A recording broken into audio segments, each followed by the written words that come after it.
fuck yes. I'm about to talk about these two.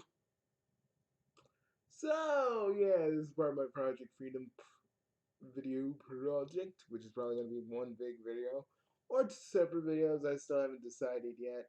So, you guys are probably wondering to yourselves, Bugsy, you chaotic man,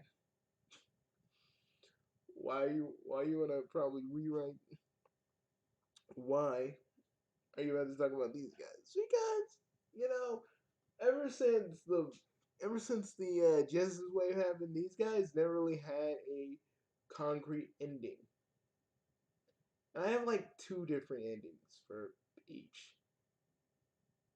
Well, I actually got one ending each. I got two endings for both of them, just one each. So for Scourge, I would say that he, he's still evil, but we get into story arcs where actually we understand why he's evil. Because it feels like they've always hinted at him like there was something more to him than just being straight up evil.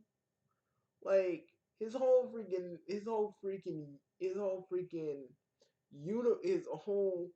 parallel universe is basically full of evil, just evil Mobians. So I want to know, like, the one thing we would get to the heart of is Scourge truly evil, or did something make him evil?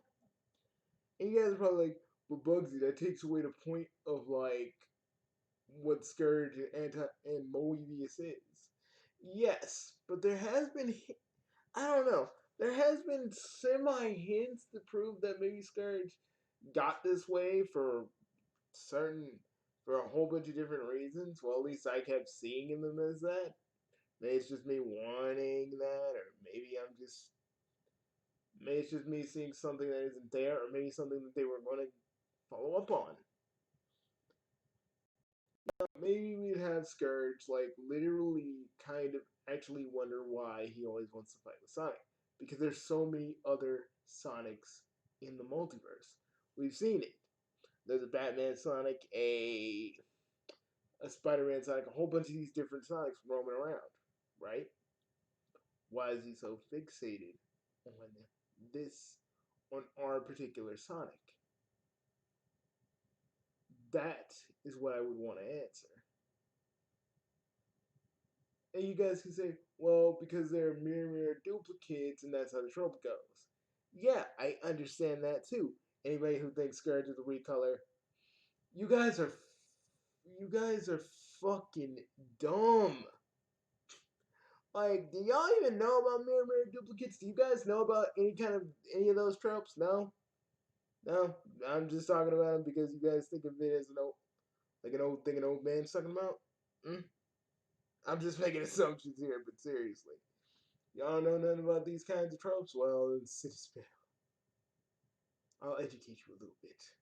Well, Star Trek had this whole thing with like I don't know if it wasn't Next Generation, it was the old one, with Kirk and all them. But they had mirror clones that were evil, and they were basically mirror duplicates of said character. The first Bizarro Superman was exactly that, a mirror duplicate of Superman from an alternate universe where he was evil. So there has been a precedent set by other media other media where there has been evil duplicates. Me, I went one step further, but I'm not here to talk about my work and my stuff. See, but people always have this common misconception because no one knows who Scourge is outside the comics. So when they see him as a bad, edgy fan character. Which you could kind of make the argument that he is, but I actually like it because he kind of evolves as a character. He still is evil Sonic, but again, he wants to have his own identity. That's the thing. He even says it himself. He's like, we're not simple evil twin. I'm not a simple evil twin anymore. He says it himself. But yeah, I would actually go into the heart of why he's like this. Did Scourge actually kill his father, or did someone else, or someone else did? Did someone kill Scourge's version of Jules in that universe? And then like he just figured, since his world is rough and since it's been peaceful for the most part when he was a kid, he decides to actually stage a sort of revolution. Where he says, I didn't destroy the world. I woke it up because maybe it was a revolt against the king. And we have seen the Moebius version of King Max, who was pretty evil along with Jeffrey St. John. So who's to say that Jeffrey St. John in Moebius didn't kill Scourge's parents, setting him down this path that he doesn't need to be a hero? Or maybe he was going to go that way, but they really showed him that here it's survival of the fittest, and you got to be the biggest, baddest, meanest motherfucker around. Or or he hates Sonic just because he's what he could have, because Sonic is really the embodiment of what Scourge could have been. It could have been all those, but I feel like we'd actually get like a concrete like ending for him. He either a he either a stays in regular Mobius because really there's nothing for him in his old his own dimension anymore, or he could just be straight up on the run from the Zone Cops for all eternity. The Scourge I do in my videos is kind of a what if like Scourge actually did have a person who was always kind of there for him, trying to lead him down a good path. And by no means do I think that the this is how Scourge should be depicted, but it's the way I wanted to do it because I have lore and stuff, and I just felt like it'd be kind of interesting to play with that. But either Scourge goes on the run or he actually does turn good, but it happens a little bit more gradually. And maybe as he's turning good, we get flashbacks of what he was before, after the Great Peace, and what made him evil in the first place. Again, I feel like Scourge was like when Sonic was like, "If you just had one good day, you could have been me." I felt like Scourge was gonna say something, and then Fiona just comes out of nowhere and started to wail on Sonic. But speaking of Fiona, let's okay. So, okay, with Fiona, I've thought about this long and hard. Seriously, I'm not making a penis joke this time. I'm actually being serious. Okay, so basically, what I think about Fiona is like this. I think that maybe somewhere down the line, she leaves Scourge.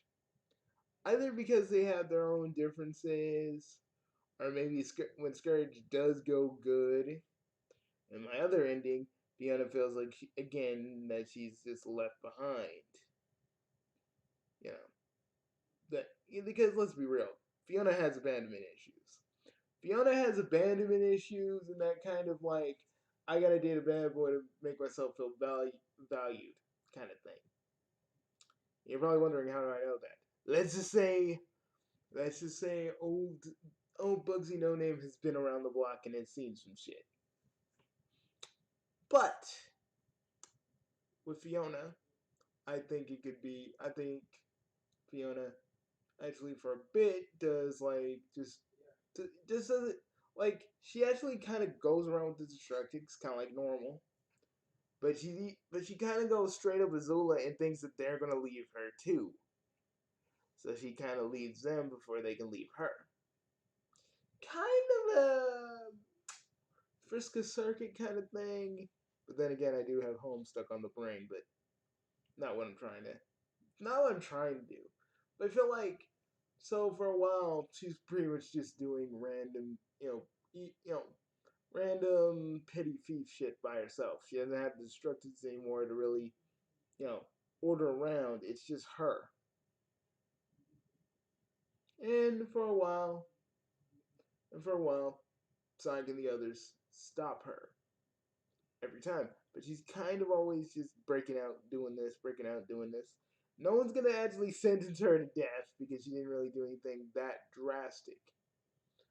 But Tails, and this is the one thing I want to do, Tails is the real key to her redemption. And you guys are probably wondering, why do you think Fiona can be redeemed? Because, okay, with Fiona, it's simple. Tails and the others are the only ones that actually gave a damn about her. But it would mean more if Tails just kept coming. It doesn't really have to be a love thing anymore, but he just wants to see Fiona do better. He doesn't want to like make out with her, nothing like that, guys. I know Tails is still a kid. I ain't trying to ship them together. But I feel like Tails feels bad for Fiona. He does because, like, think about it. Tails got everybody on his side. Fiona really has nobody right now. Just her pondering to herself in a cell, just basically still trying to use her feminine wiles to try and get out of there. Or or is she just at the end of a rope? She doesn't even know why she does the things she does anymore. Is it just because she wants to rebel against the world that didn't want her? Or she just wants to blow off steam? Tails still kind of comes and sees her every day, talks to her. Even though Fiona herself isn't really that receptive to it. Telling Tails to, like, get out of here, leave her alone. Like I said before, you can't really count on anybody, and I shouldn't count on you. All this other stuff. All this stuff. But Tails keeps coming. He keeps coming, talking to her. And he's pretty much gotten over the fact that he got slapped, like, he got, pimp slapped by her. And he just goes, Fiona, I won't abandon you. Okay? I won't abandon you. And Tails makes it clear. It's not because I have a thing for you or anything like that. It's just I feel like you need someone. You need someone by your side. And I'm that fox. Again, I want something positive for Fiona and Tails. Like, they're not really lovers or anything, but they are good friends. And maybe when Tails gets a little bit older, maybe something does happen. Maybe the movie is 25 years later. Something does happen between him and Fiona. Might, given the drastic age difference and all. But, Tails will be of age. But for now, they're just real good friends. It makes better sense than Mina and Tails being together. What do you want from me? But Fiona gets out for, good behavior because after all the talks with Tails, it takes a while, but it really starts to sink in that Fiona really doesn't have to be evil. She has somebody. She has Tails. And even though she doesn't want to literally make out with Tails, and Tails doesn't want to, get foxy. Yeah, I know it's a cheesy joke, but I don't fucking care. But they actually they're just friends for a bit. They're just friends for a while. She doesn't get let back into the Freedom Fighters because she knows she's done a lot of damage with all of them. And even if she did go back, they'd still kind of treat her as, like, we gotta watch her carefully. But I would say the one thing that would really, really kind of redeem her in the Freedom Fighters' eyes is that she either sacrifices herself or she takes some sort of bullet or laser blast for Tails.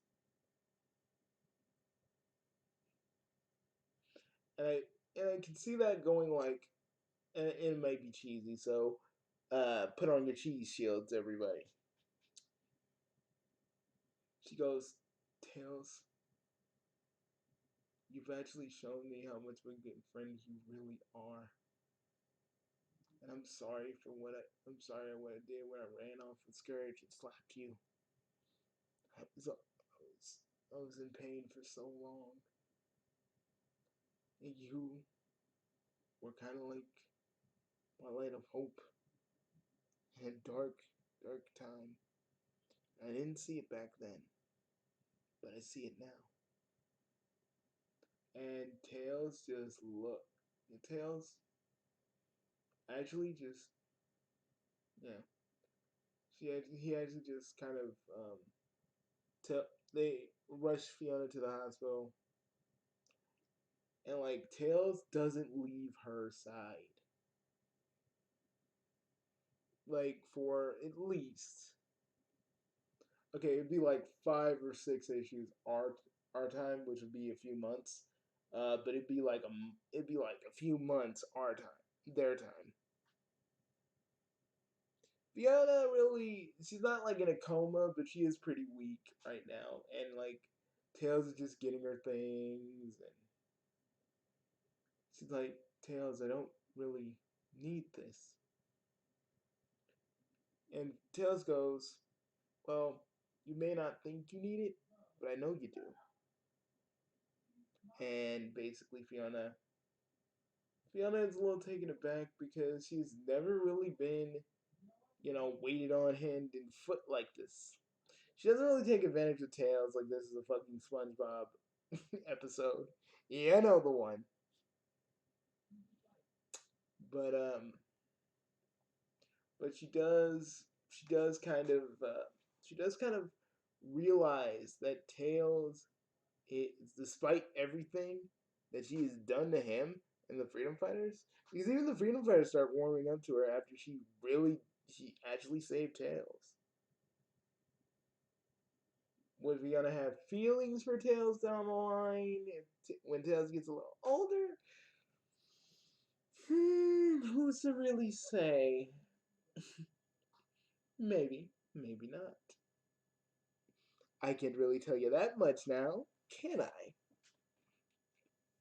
I feel like, I feel like, but I feel like if it did happen, if it actually did happen, we cut to, we basically take out the whole Mina and Tails thing, and we actually have like a special little we get a little side story in one of the comic books that explains how Tails and Fiona get together.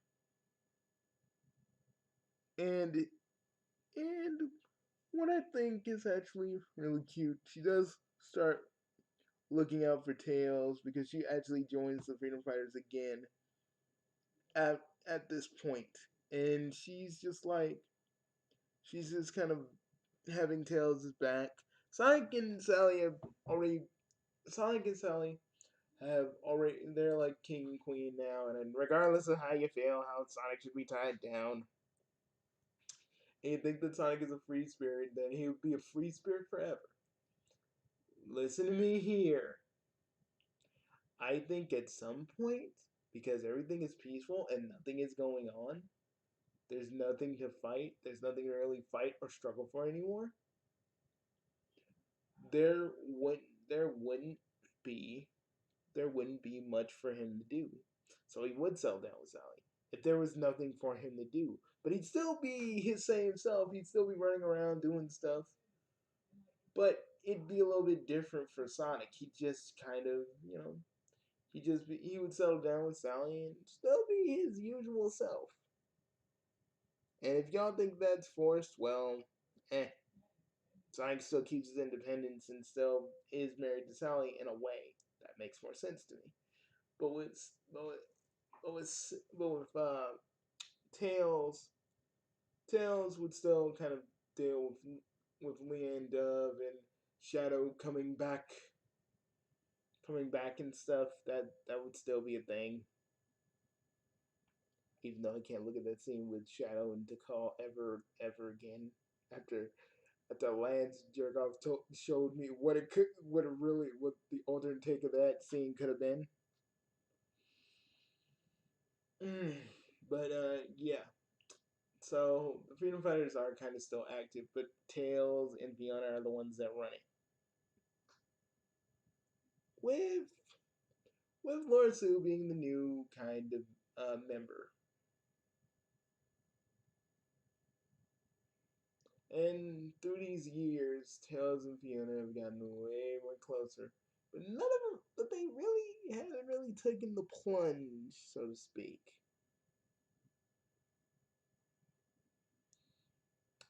But let's just say another life or death situation happens during the fight with. If I remember correctly, it was the Dark Egg Legion that resurrects Shadow, or I could be misremembering things, or I don't know. I could be misrepresenting things. But let's just say another life or death situation happens, and Tails saves Fiona, and the same kind of thing happens, but when Tails is actually in a Tails Tails is actually in a Tails is actually knocked out for a few weeks. He is in a coma, but he's only knocked out for a few weeks. When he wakes up, Fiona just like straight up like looks at him for a minute, and Tails looks at her, and then they kiss. Although I just did that for any Fiona and Tails strippers around. I know you hit. I know you're still around, guys. I know. But for me, I just like the idea of them being friends after all this. After everything that happens, I feel like it'd be a perfect ending for her character. But she still kind of deals with things her own way. Oh yeah, I had this idea like in my original little ending I just said where they're just kind of friends and they stay friends. Like Tails gets fucking bullied because one person says he's not like the greatest member of the Freedom Fighters, probably Ash Mongoose, for no reason in particular. Okay. Ooh. Okay, maybe I'm just being a little self-indulgent, but I deserve to be a little bit self-indulgent here and there. But let's just say, for the sake of argument, and to please me and to please myself, just for a minute, to indulge my hatred for Ash just for a minute. Like he literally he rags on like Ash rags on Sonic, he rags on Sally. None of the other citizens are around, but like then he sees Tails and starts really ragging on him. Now, Ash is like this because Mina dumps his ass. She literally dumps his ass after all the times he would go up against the Freedom Fighters, and Mina would always tell him that they do great good. He wouldn't care. He always goes like, whatever. But like he rags on Tails so hard. Fiona is like right like a few like earshot away from Tails. Tails is like about to do something, and Fiona goes like, "No, Tails, how about I do it?" And she literally slaps the ever loving fuck out of Ash, just the same way she did Tails. But this time it was actually for Tails. And and then Ash like gets up. He's like, "And then there's you, the traitor." And they just let you back with open arms. And then like Fiona just whoops his ass for a minute. Tails has to pull her off of him, but Ash got his ass pretty whooped. He isn't dead, but his pride is definitely hurt. He doesn't start. He does kind of leave the Freedom Fighters alone, especially when it comes to Tails or Fiona. He just kind of cowers like a little bitch. But yeah, that's pretty much it. Would they do this ending? Do you think this was ever hinted? Not for Scourge at least. I think Scourge would still be like. I think Scourge would be kind of like how Frieza is right now. Like Like they're still enemies, but they can kind of stand to be around each other if they need to like save the day and like they needed Scourge. But other than that, like Scourge would still probably still hate Sonic or have some sort of hatred towards Sonic. Fiona, I want to see that happen because it would be a great way of her just kind of going out of her bad girl like phase in her life. Probably even adopting more of a maybe more of an updated look of her old look when she was still a freedom fighter. But we can't really say for sure. This is only just what I wanted to put down as kind of my own little thing, my own little headcanon for what happens to these two down the line. We never got to see this because we never got to see this because of these so-called mandates that we all know are fake. Anybody that doesn't know it, anybody that doesn't think so, you're either two things. You really do think the mandates are real because you think that you think that Ian Flynn is an honest man,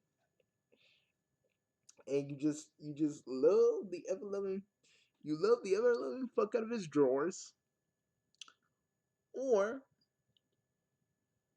or you just think all the hate on him is unjustified because we're just lobbing hate at him. I personally think he made those mandates to freaking make himself make whenever he's asked that question. No, Sega's mandates don't make me put these characters in. I really think it's I really think the mandates are just Ian's way of just going, hey, I don't have to do shit. These mandates are the reason I don't do shit. Don't ask me.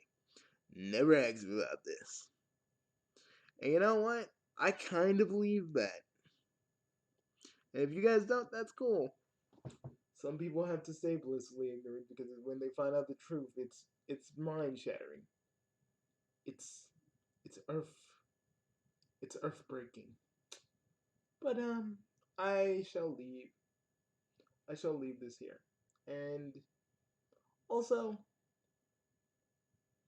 the whole theme of like Fiona's story is that she can count on somebody.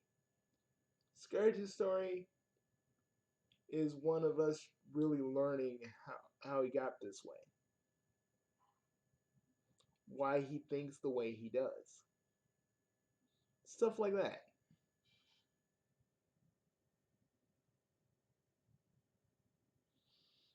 And probably helping out Sonic and the other Sonics of the multiverse to stop a bigger threat, which is the which is the which is and here's me being self-indulgent. Like if I was actually writing this, it'd probably be another villain, but it'd be the embodiment of Ian Flynn. Because we can't stop him now. There's no way to stop him. No way to do anything. But if the Sonics all band together from all the other multiverses, maybe there's a chance. It'd probably be someone else. I mean, it'd probably be a gigantic mammoth mogul or hell or hell. Eggman going back to being metal or mecha Robotnik, but he's even more powerful. I don't know. It's a good idea though. Might come back to that. But I shall see you guys later. Get ready for the next piece of this video project. I shall see you all later. Peace.